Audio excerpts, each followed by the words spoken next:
Natatakot ako. Mia, manahimik ka. Baka marinig nila tayo. Sino ba sila, ate? Hindi ko alam. Basta. Shh! Andyan na sila.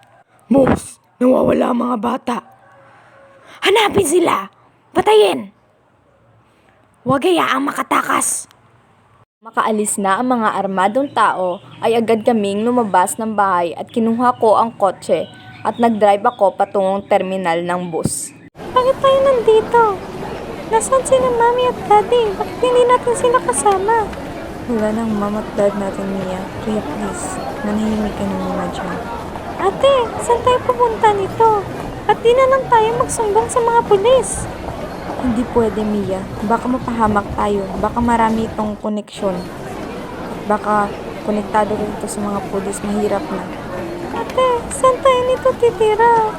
Pupunta tayo ng Iloilo. Doon tayo sa probinsya, kay Yaya Bless.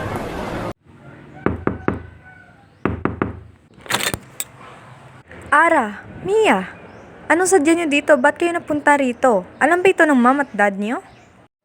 Pinatuloy kami ni Yaya Bless sa kanilang bahay at nag-usap kami patungkol sa nangyari sa amin ni Mia at yung nangyari sa aming mga magulang. Inaasikaso niya kami at pinaghandaan niya kami na makakain. At pagkatapos namin kumain ay pinatulog niya muna si Mia sa kanyang silid. Nakaraan ng ilang buwan, doon na kami nanirahan kina Yaya at kami ay tumutulong sa kanya kapalit ng pamamalagi namin sa kanyang tahanan. Dito na rin ako nakahanap ng trabaho at si Mia naman ay dito na rin nag-aaral. Ate, I have a good news for you. Ano naman yun, ha? Ate, nanalo ako ate sa patimpalak ng pag-awit sa aming school. Wow, congrats! Ay, siya nga pala, magbihis ka na nang makakain na at makaalis na tayo. Saan tayo pupunta ate? Magmamall tayo kasama si Yaya. Yay! Yes! Thank you ate.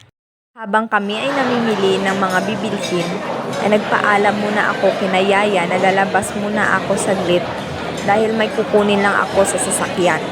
Saan ko kasi yun nilagay? Kinakailangan ko pa naman yun. Teka, sila yung mga armadong tao ha. Na makita ko ang mga armado ay bumalik ako sa loob at hinila ko sina Yaya at Mia. Nagtataka sila kung bakit. Teka, Ara, ba tayo umalis? Yaya, yung mga armado kasi nakita ko sila sa labas kanina. Ay, baka na malikmata ka lang.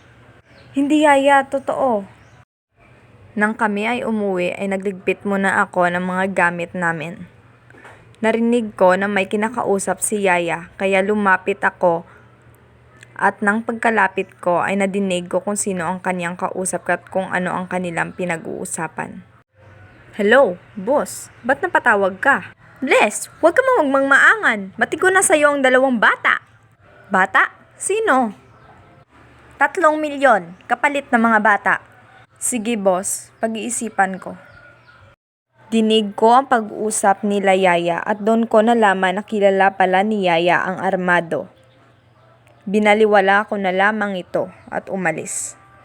Ara, Mia, inumin niyo muna yung mga gatas niyo bago kayo matulog. Salamat Yaya. Salamat, Yaya. Mahimbing sana kayong makatulog. Inantok na ako. Patawarin niyo ako, Mia, Ara. Ngunit kailangan ko talaga ng pera. Nagising ako nang nakatali kasama si Mia at nakita ko na binigyan ng armado ng pera si Yaya at pagkatapos nito ay binaril niya si Yaya ng patalikod. Mga hayop kayo, pagbabayaran niyo to. Hindi sana mangyari ito kung hindi kami dinaya ng mga magulang sa sugal. Maawa kayo, pakuwalan niyo kami ng kapatid ko rito. Mia!